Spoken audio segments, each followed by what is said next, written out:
my name's Frank Ferrara. My company is called Stellar Education. So today I want to talk about a framework, and it really comes from essentially 22 years of customer facing activities. So I've lived in the face of the customer for a long time. I've done that as a salesperson. I've done that as a sales manager.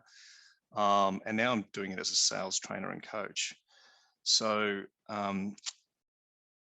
the objective for today is really to try and, I guess, condense that as much as possible into something that hopefully you can take away. So today's topic is about 3 things. So hopefully there's 3 things that you can take away to think about when you're in a sales conversation.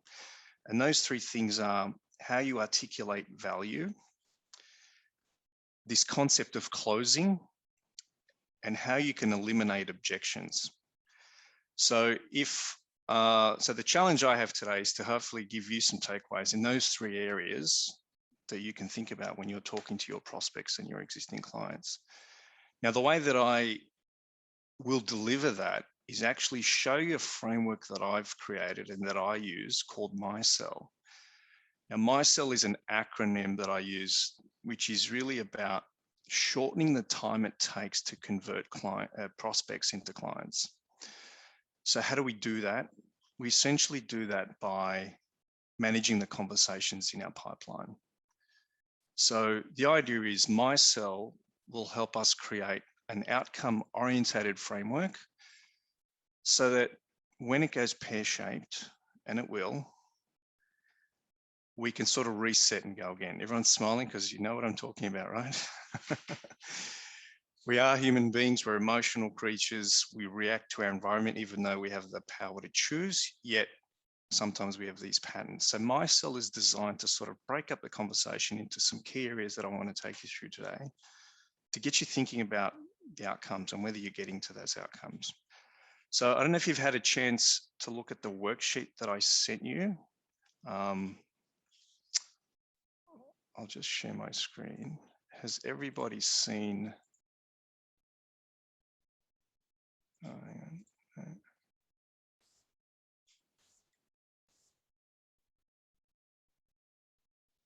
Now, I think I'm sharing a web page that says articulating value, closing, and eliminating objections. Can everyone see that? Yeah, we can see that. Yeah, cool. Yeah, we can see it. Sweet. So the idea behind this worksheet is, so you've got access to it. It's a fillable worksheet, so you can use it yourself and you can tailor it to suit the language that you need for your business. So just a little bit of background about MySell. At the end of the day, we're in a time where I think having conversations is different and challenging, more challenging than ever, I think. I listen to salespeople talk about how they're engaging their clients today compared to 2 years ago, and it's a very different landscape. You're doing it in different ways. It's potentially on LinkedIn, it's over the phone, it's not in person like it used to be. So even if you were in sales, it's actually a really big shift in the nature of how we communicate. And you can't just lob to someone's door that you might even have a relationship and have a conversation about the footy or anything. It's just a different environment. And now more than ever, we need to think about how we can create value for the people we are engaging. So the background is essentially that, is how do we take something that's now become complicated because it's different and try and simplify it? So developing a behavior-based sales strategy to your buyer experience will be the key to building strong rapport with your clients, because at the end of the day, it's about continuously building rapport. And as the famous Zig Ziglar said, and this is part of what I want you to take out of this workshop, is close early, close often, and close late. So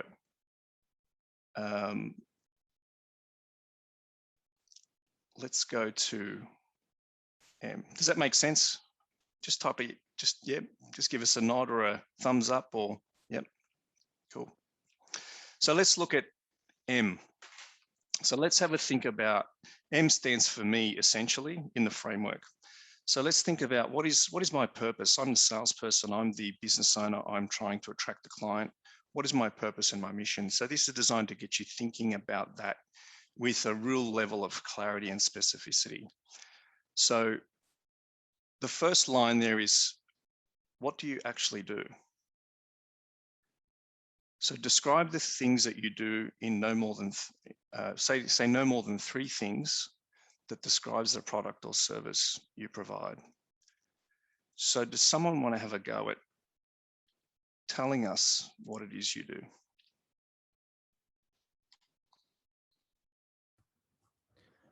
I think it's in the name. And what's the name? We make online For us videos. who don't know you, Phil. We make online videos is the name of the business. Cool. Pretty straightforward. Yep. Someone else? Virtual reception, virtual assistants, and Zoho One implementation and support. Cool. And one more? Teach business owners how to make money and get their lives back. Cool. Awesome, Bruce. So segue into the second line. So Bruce said he helps business owners make money. And the next line is to get you to think about, how does what you do translate into some form of meaning for the prospect? So Bruce, you just described that by saying, just repeat that again. Teach business owners how to make money and get their lives back. So by teaching, I teach business owners how to make money, which means that they were able to get their lives back. So we've added meaning to the what. Yeah. So the objective there is describe the benefit that comes from the thing that you do. So Phil, you make online videos. What does that mean? That means that businesses can communicate with their audiences or sell products or services. Yeah. Okay, so we make online videos, which means that businesses can communicate with their audiences. So, Joe? We help business owners get more time back in their day to focus on revenue earning tasks. To focus on revenue earning tasks, right? So focusing on the high value activities, yes, really important. That's something that I'm thinking about in my business as well. So you help provide services that are going to help me focus on high value tasks. Yeah. M? What do you do and what does it mean for your clients? I help exhausted business owners get their life back. Yep. And then the next one, what it means. Yep. And well, you've kind of, so what you do is the thing that you provide. So you provide a service. So describe that service.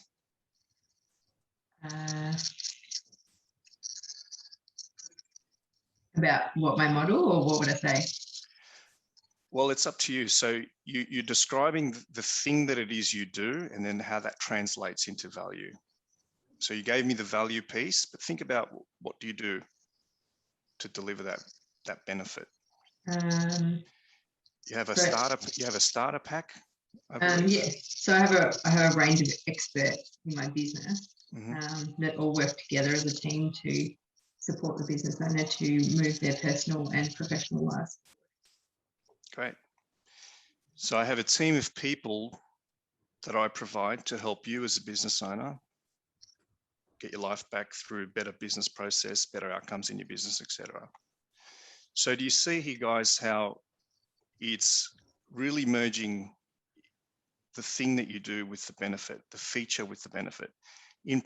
Because we're all service-based businesses, I think sometimes that gets challenging to articulate. So this piece here is about how do you articulate value?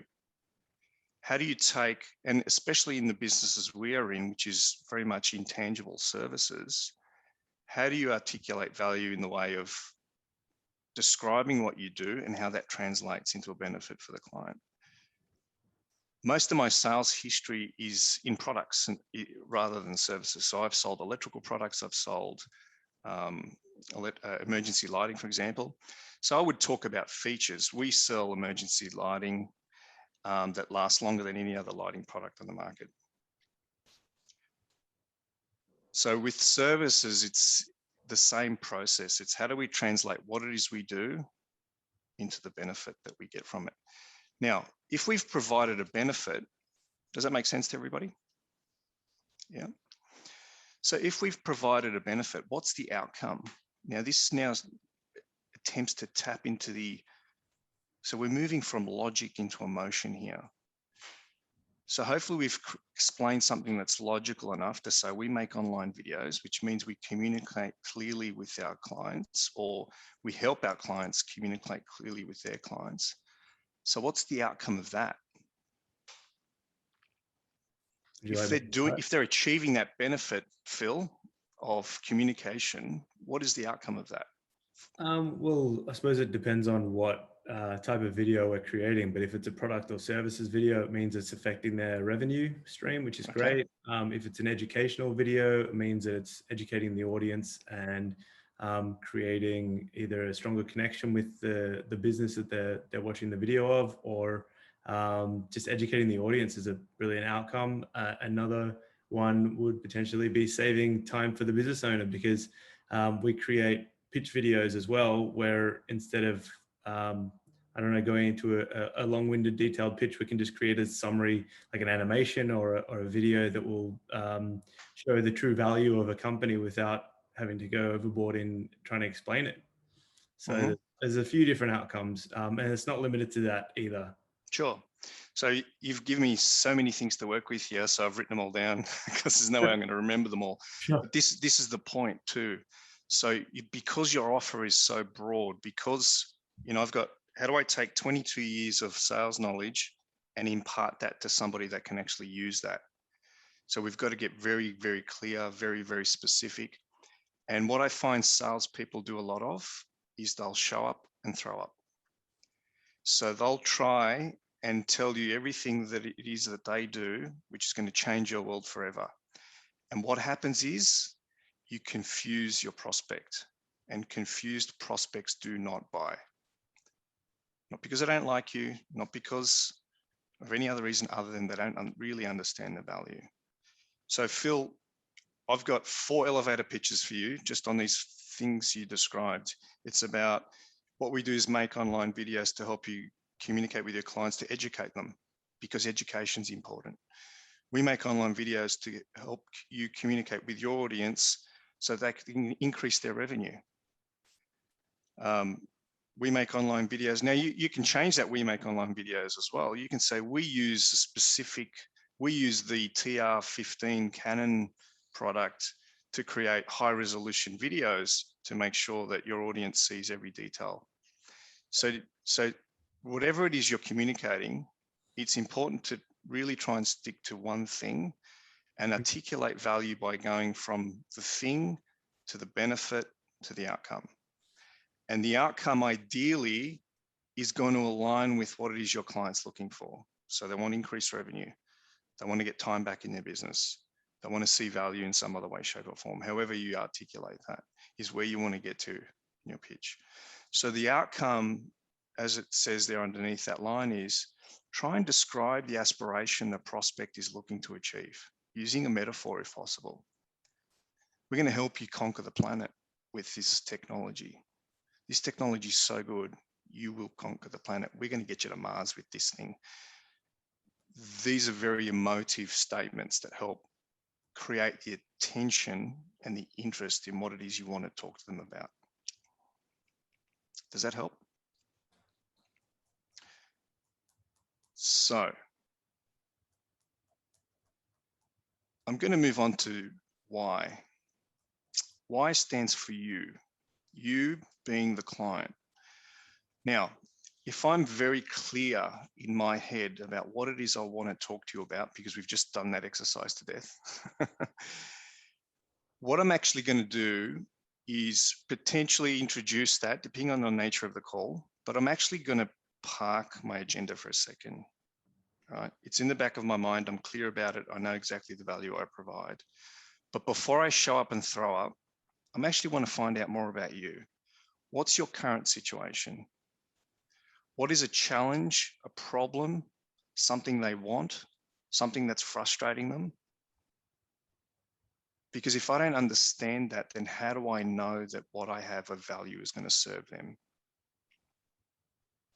So usually what I prompt people to do here is build yourself 1 or 2 questions that start with what is?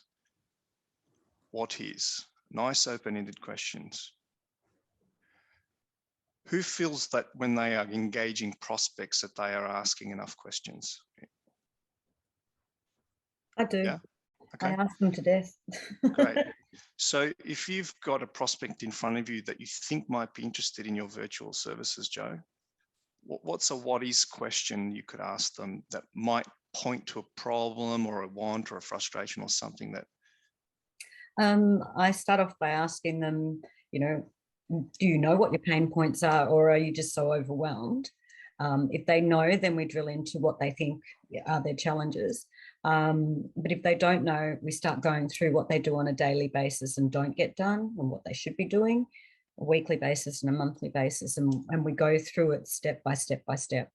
Because quite often they don't know why they're so overwhelmed with everything.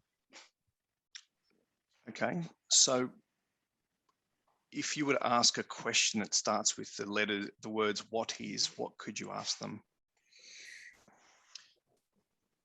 What is the biggest challenge you have at the moment, or your biggest pain point at the moment?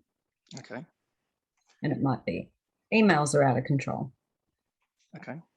Someone else. What's a question you can ask to try and elicit one? What is the biggest problem in your business right now? I use it all the time. Okay. Someone else?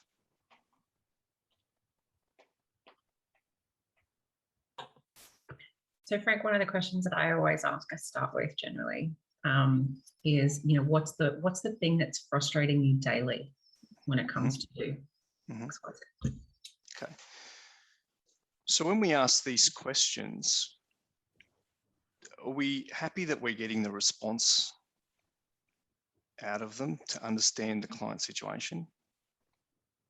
Because some of these questions are, and I'm curious, this is a question of curiosity, because some of these questions are emotional in nature, and people tend to be a little bit defensive unless you've got really strong rapport with them. So this section here, why, is really about rapport. It's about trying to put yourself, this is about empathy, trying to really put yourself in the client's shoes.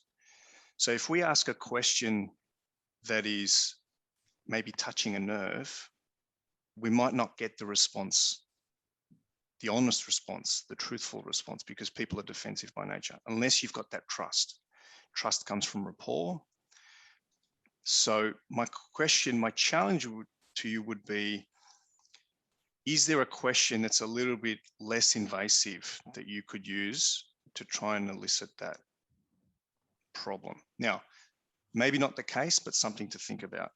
So think about the answers you're getting back and whether you're getting the truth or the truth.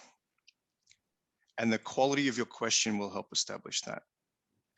Now, let's say they've answered you, and let's say, Bruce, you've asked them what your question was, what is your biggest problem, or something like that? Yep. So what would be a typical answer? Oh, well, that varies. Typically, it's around they don't have enough time. They're just working too many hours. They don't make enough money, or their staff are driving them nuts. Typically, that's the sort of thing you hear. But sometimes you get prospects who are actually quite defensive. And my other go-to question is, well, what is the reason you've got me here today? And that one can be very revealing. Okay. So that's a good opening question. And they might say to you, my staff are driving me mad.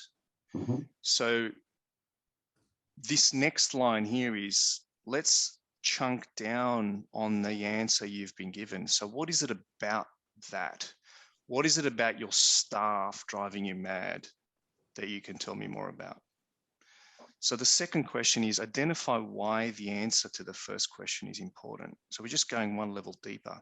So Bruce, you mentioned your staff are driving you mad. What is it about that specifically that's a concern?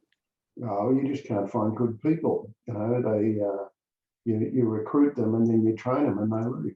Okay. They work for someone else for more money. Yeah, that's definitely, I can see how that's frustrating. So what's the impact of that on your business? It means I'm constantly finding and training people and never getting the advantage of having people there that can run the business when I'm not. Okay.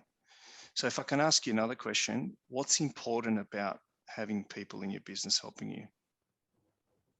It means I can leverage my time. I can actually get my time back. Okay. So I'm going to go into the next line now. So if I'm understanding what you're saying, you want a team that's going to be productive for you, not cause you frustration, so you can get time back and do the things that are important in your business. Is that a fair comment? That's it. Yeah. So see how you can take the first two questions to understand your customer's point of view as best as you possibly can.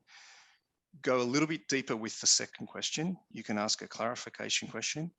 If you can take from this today, ask a question that starts with what. It's an open question, and then really listen to the answer. You're going to learn a lot more about your prospect than you would otherwise. And it's going to help you verify whether or not your assumptions about your client is correct, because we often assume about what our client's position is. I had an instance yesterday where there was somebody interested in buying a laptop, and the salesperson made the assumption that Emily's laughing, the longevity of the laptop was important to the client. They made that assumption. The longevity of the laptop was not important to the client. So automatically we're on a divergent path. So this piece here is really about, this is empathy. Let's jump into the client's shoes. Now, the last piece, which is, let's just verify that we're on the same page. So if I'm understanding what you're saying, and I'm basically going to repeat verbatim back to them what they've said to you. You can paraphrase. Paraphrasing is putting the meaning back in your own words rather than parroting back to them. By doing that, you're kind of seeing if the meaning is aligned, because if you paraphrase, you might get the response back saying, no, that's not what I said. Okay, can you just help me understand what you said? Can you repeat what you said, or can you explain it to me again? So they both have power, parroting back, paraphrasing. They both have power in the way we communicate. Obviously, the other thing to consider when you're communicating and displaying empathy is how you use your body language and your tone. So be conscious of your tone and your body language. And if anyone's done NLP, there's techniques like matching and mirroring that are designed to create rapport in the engagement process. So be very conscious of your facial expressions, your tone, your body language, because these show that you're listening and understanding, and that's what empathy is. Does that make sense? Any feedback so far, comments, questions? No, I'll move on in the interest of time. So M stands for me. I'm very clear about my purpose, my mission, and how I add value, and I am clear about how I articulate that. Y stands for you, the client. My goal is to understand your situation, what it is that you're facing, and what it is that's important to you, and ideally what's motivating you to change. Potentially, that's where I want to get to. If I've done a good job of those two steps, then I can move to S. S is strive to align. M plus Y equals S. So, Bruce, what would happen if we found a perfect candidate that would fit into your team to drive you towards your outcome?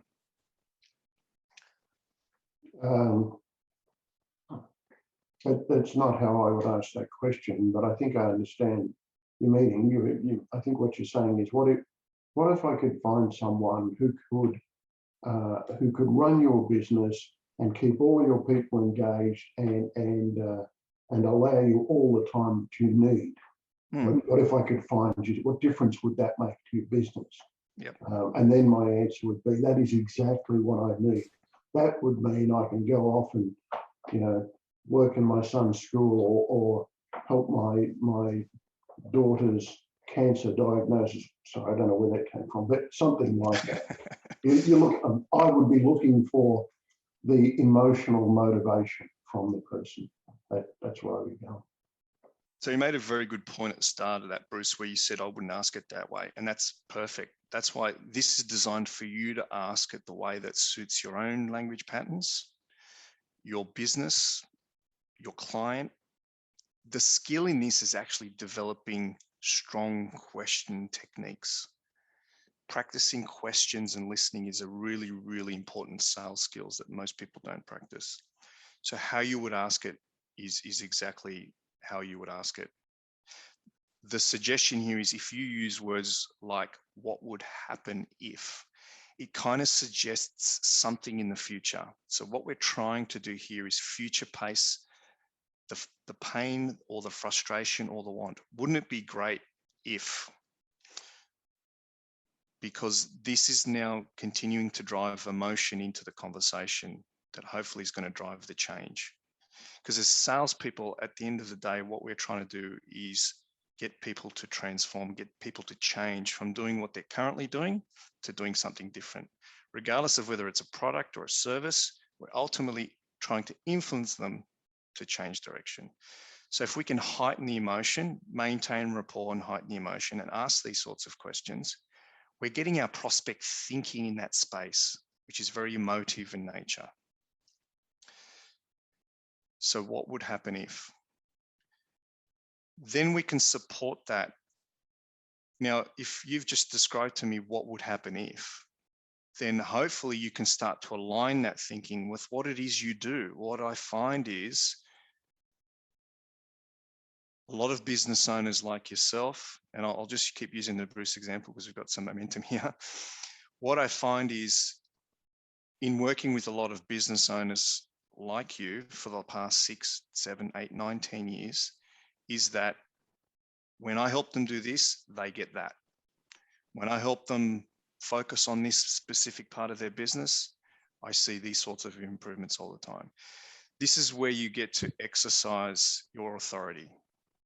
So you are the expert, you are the authority. Now you've got the opportunity to say, well, you know what, from what I'm hearing, I can align with you because of my experience. And this is really where you can start to pre-frame any objections that you might have heard in the past. Because when you start hearing the word but in the conversation, right, there's objections there, there's resistance.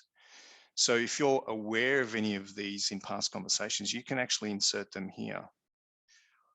So you might say something like, let's say you're looking for a staff member, you say, even though what I find is looking for staff members is really difficult, and I know that's probably something you've done before. However, in this instance, we take a different approach.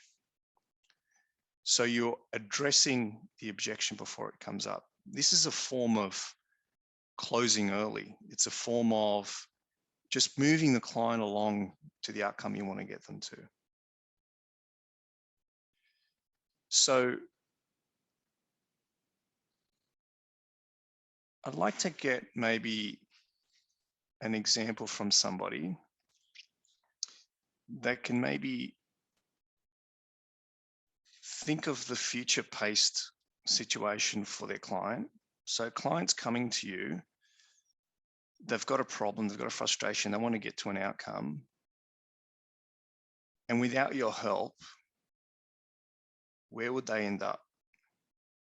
More of the same. So Joe, in your case, right, prospects are overwhelmed. What is the situation with your prospects? That's yeah, they're definitely overwhelmed. And I would normally say to them something along the lines of exactly what you've got there. What I find is that with other business I've worked with over the last, 5 years or so, when we take over these administrative tasks that are your pain points, it allows the business owner to focus on what they do best. And on average, their growth is 25% in revenue. Great. Now, let's try and build in let's try and pre-frame an objection in here. So you've painted the picture that aligns with what would happen if. What stops them sometimes from moving forward with you? What's the reason you're here? Finding the time. So they're already time strapped, and they're like, but I don't have time to train you. Okay. So my response to that normally is, I employ self-starters. My team and I hit the ground running. It takes a couple of weeks for us to get to understand the way you think, but we think outside the box, and you just tell us what the outcomes need to be. If you've got documented processes, we will follow that. If we can find streamlining in those processes, we will. But if we find that you need outcomes and the processes aren't there, then we will make that happen for you. And if we can't, we'll offer you solutions and options rather than this can't be done. Okay. So you've used your expertise and authority to suggest what could align with, the outcome that they're looking for. So what I find is X, Y, Z. Mm-hmm. And in that process, you've also identified the typical objection you might hear where the client may not want to move forward with you because it's just too much of a shift for them. Mm. They don't have time. They've got to now do all this extra stuff and they're already doing this stuff. And that's enough sometimes to stall the deal. Yep. Or go, oh, that was really great, Joe, and I've got the pricing and everything, but it's just all too big a shift. If you can bring that objection forward into this piece and pre-frame that as part of what I find is that most business owners at first feel like the shift is too big and they don't have the time. And the way that we help with that is we do A, B, and C. Okay. Thanks. Yeah. Yeah, great. So Joe, would you be willing to take the next step with me if we ticked all these boxes for you? Absolutely. Because you've said you want to get time back, you want to be more proficient, you want to focus on the high value things. Mm. What does that look like for you? It would be a great place to be, wouldn't it? Yeah. So this last piece is trying to really bring it home and sell the outcome, sell the vacation, as they say. Yeah. If you've tapped into all these emotive things that are driving their need for change, then now you can say, well, let's do something together. Let's work this out.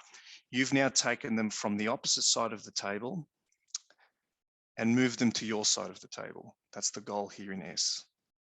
Does that make sense? Yep. If you can create visualizations for that, again, metaphors are very powerful for desired states or what the scary place might look like otherwise. A term that's often used in this space is cost of inaction. What's it going to cost you if you do nothing? I hear you've got this challenge. I can see that making the move is going to be difficult, but what's going to cost you in the long run if nothing changes? Yeah. So would you be willing to take a next step to try and resolve this with me if we're on the same page? Does that make sense for everybody? Love it. Now, E is for establish the offer. 68% or something ridiculous. This is mind-boggling. Something like 68% or more of salespeople do not ask for anything at the end of the sales call. Do not ask for the order. Do not ask for a commitment. Do not ask for anything. G'day, Rebecca. How you going? How's business? How's everything going? How can I help you today? Et cetera, et cetera. No process. Just trying to build rapport through a bit of chit chat. It's all nice. And then say, okay, well, maybe I'll get in touch with you next time. We should always ask for the order. But the worst case is when you get told no, which is just as much an opportunity as being told yes. So E is establish the offer, whatever that is. Whether that's booking in a meeting, filling out a form, attending a webinar, processing card details, making a payment, whatever that next step in the sales cycle is you want to make that extremely clear in every sales conversation that you have.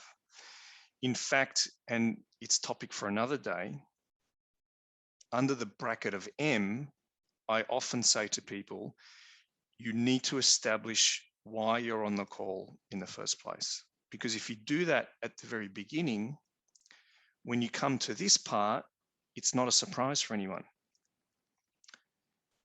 So when you get to here, it's like, well, everything sounds like it's lining up pretty well.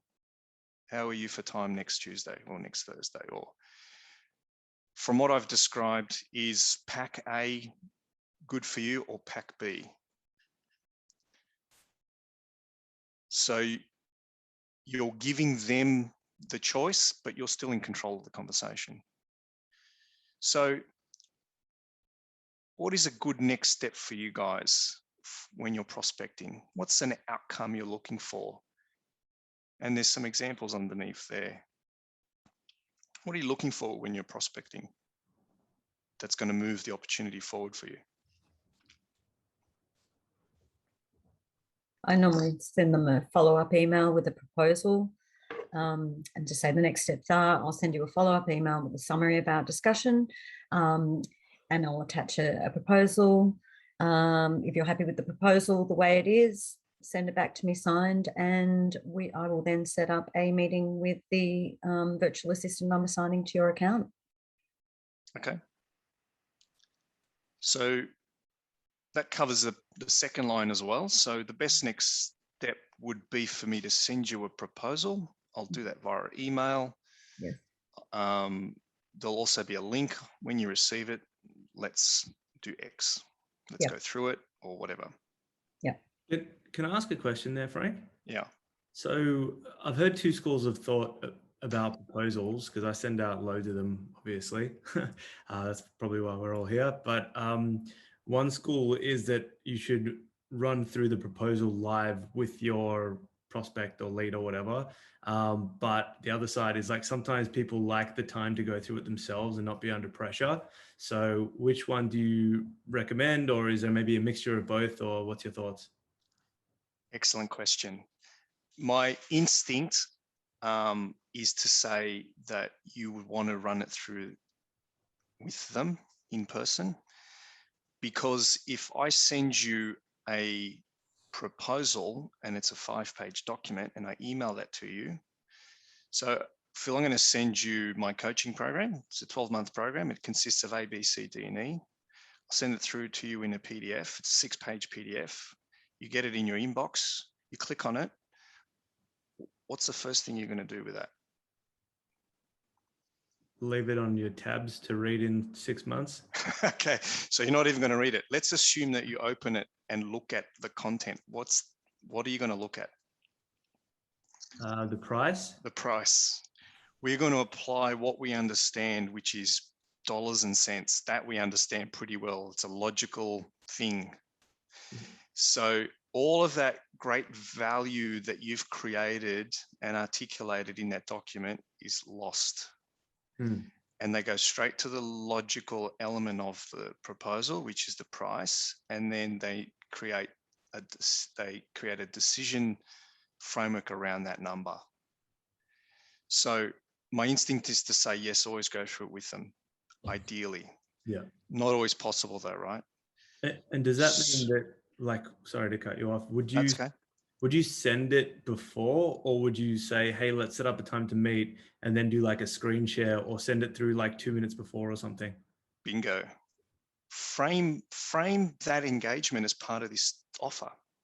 So I'm going to go away and build a proposal for you, which is going to contain all the things we've talked about. Now, how do you want to consume that information? That's poor choice of words, but the message I'm trying to create for you here is frame that into the next bit with the client. How do they want to do it? Because it is about them. Do they want to digest it first before they talk to you? Are they happy for you to meet with them again?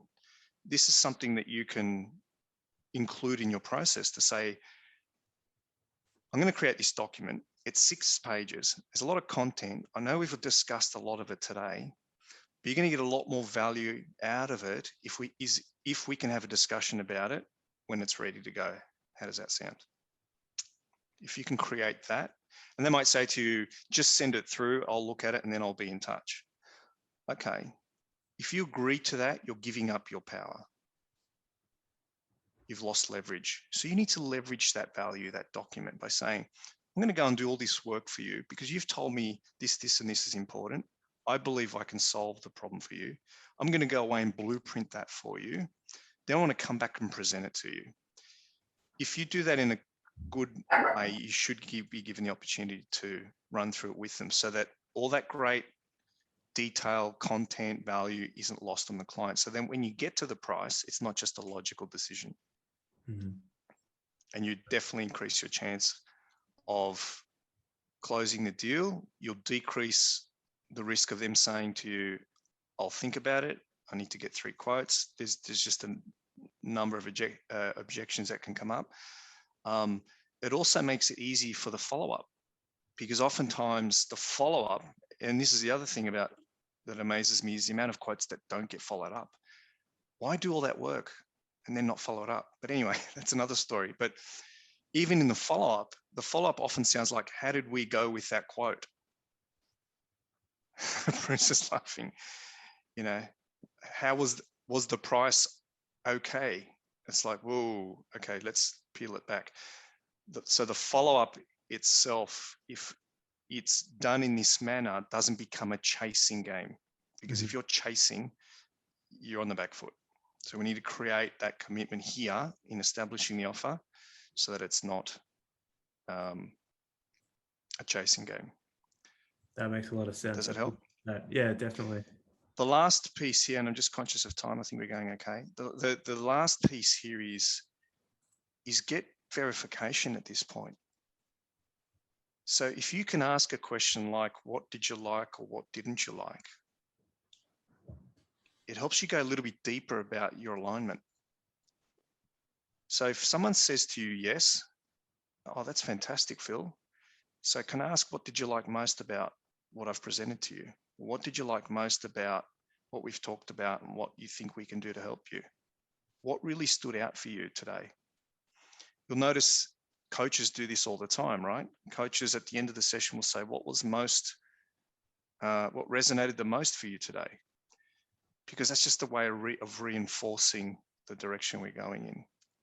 So even when they say yes, asking why is very powerful. Asking a clarification question to go deeper, again, just creates even more clarity. If they're saying no, look, that all sounds really good, but I'm just not quite ready yet. Most salespeople will turn and run. What I encourage everyone to do instead is just stand your ground and just ask another question. Okay, all right. I'm a little bit surprised by that answer, if I'm honest. Can I ask what's the gap in your thinking? Or what didn't you like? Or what are you thinking that's sort of stopping you from moving forward? So I'm thinking of questions on the spot here, but this sheet should get you to start thinking about the types of questions you can script that you can use in your typical conversations with your clients. If you have those questions available to you, you're going to get good at asking them, because otherwise we just become instinctual animals and we don't like rejection. We don't like being told no. We get a bit hot and bothered because we really need the deal. And all this goes out the window. All the theory just goes out the window. So if you can script some of this for yourselves and have these questions ready, you might not ask them verbatim, that's fine, but at least it keeps you on track with the conversation. And then the last piece is exactly that. You know, what can we learn about our prospects?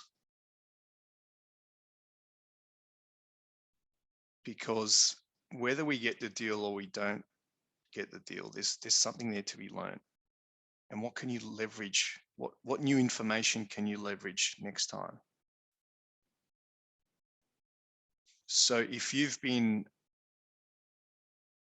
attentive and you've understood better the resistance points, what's motivating them to change, what's stopping them from change, and you haven't been able to move forward with them, what new information have you gathered that's going to help you potentially have a better conversation next time? What objections did you hear that you weren't prepared for? Somebody mentioned objections before. It was Joe. You know, we all hear very common objections in our businesses. We know what they are. There's usually 2 or 3 that covers like 95% of them. If we're very clear about those, then we can pre-frame those objections in the conversation, and that's where the closing begins, because we're knocking those objections out of the way early. However, if an objection pops up that we weren't expecting, then take note of that and think about how you can frame that into the conversation next time. I know last time you said this. So here's a great example. I need to talk to my wife. Oh, okay. So we've just gone all through this. You've gone, I love your program. I reckon it'll really work. The kids are going to love it, et cetera, et cetera. Cool. Let's sign the deal. Oh no, I need to talk to my wife. Boom, objection. If you weren't prepared for that, this is an example of what I'm talking about. The wife is a thing. Okay. Now let's pull that back into the beginning of the conversation and ask a question like, and Emily will like this one, who else is involved in making this decision? This is a family matter. Is there a partner, a spouse, somebody else that should input into the outcome here? Because if you ask that question very early on, when you're at the why stage, then it can't be an objection later on. Does that make sense? So in closing, are there any objections that anyone wants to share that they can potentially pre-frame better, or not sure how to pre-frame to eliminate them? Emily?